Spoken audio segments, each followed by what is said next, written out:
राष्ट्रपति द्रौपदी मुर्मू ने स्वतंत्रता दिवस की पूर्व संध्या पर देशवासियों को संबोधित करते हुए उनके उज्ज्वल भविष्य के लिए शुभकामनाएं दीं।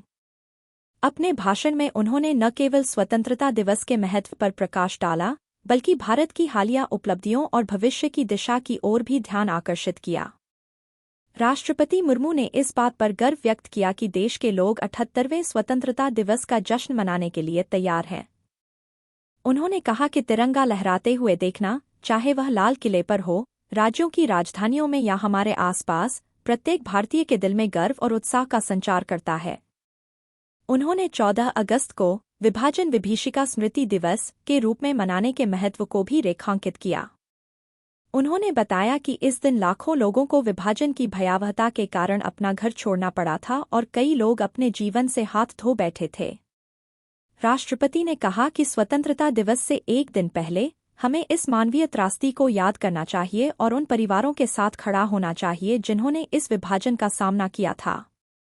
देश की आर्थिक प्रगति का उल्लेख करते हुए राष्ट्रपति ने कहा कि 2021 से 2024 के बीच भारत ने 8% की औसत वार्षिक वृद्धि दर हासिल की है, जिससे यह दुनिया की सबसे तेजी से बढ़ने वाली बड़ी अर्थव्यवस्थाओं में से एक बन गया है।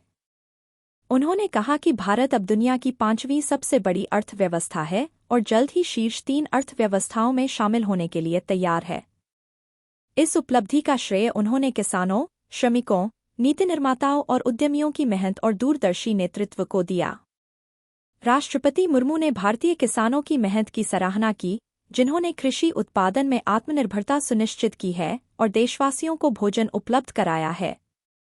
उन्होंने कहा कि भारतीय किसानों ने उम्मीद से बेहतर प्रदर्शन किया है, जिससे भारत कृषि क्षेत्र में आत्मनिर्भर बना है। G20 की अध्यक्षता के सफल समापन के बाद राष्ट्रपति ने भारत की भूमिका को वैश्विक दक्षिण की आवाज के रूप में मजबूत करने पर जोर दिया। उन्होंने कहा कि भारत अपनी प्रभावशाली स्थिति का उपयोग विश्व शांति और समृद्धि के विस्तार के लिए करना चाहता है। राष्ट्रपति मुर्मू ने सरकार की महिलाओं के लिए विशेष योजनाओं की सराहना की और नारी शक्ति वंदन अधिनियम के महत्व पर जोर दिया, जिसका उद्देश्य महिलाओं का सशक्तिकरण है।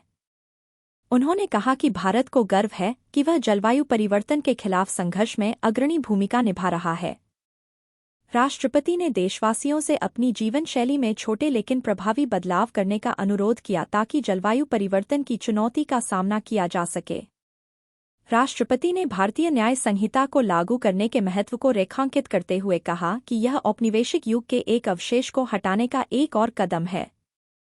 उन्होंने इस बदलाव को स्वतंत्रता सेनानियों के प्रति श्रद्धांजलि के रूप में देखा और इसे न्याय सुनिश्चित करने की दिशा में एक महत्वपूर्ण कदम बताया।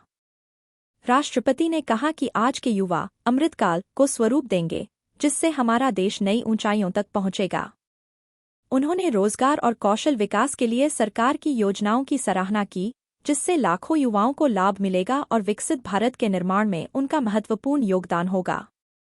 राष्ट्रपति मुर्मू ने अंतरिक्ष अनुसंधान और खेल के क्षेत्र में भारत की हालिया प्रगति का भी उल्लेख किया।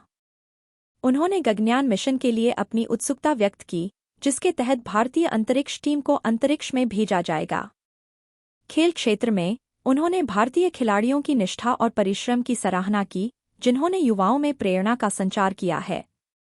अंत में राष्ट्रपति ने देशवासियों को स्वतंत्रता दिवस की शुभकामनाएं दी और उन बहादुर सैनिकों को विशेष बधाई दी जो अपनी जान की परवाह किए बिना हमारी स्वतंत्रता की रक्षा करते हैं। इस खबर पर अपनी महत्वपूर्ण राय हमारे साथ जरूर साझा कीजिएगा। फिलहाल के लिए बस इतना ही।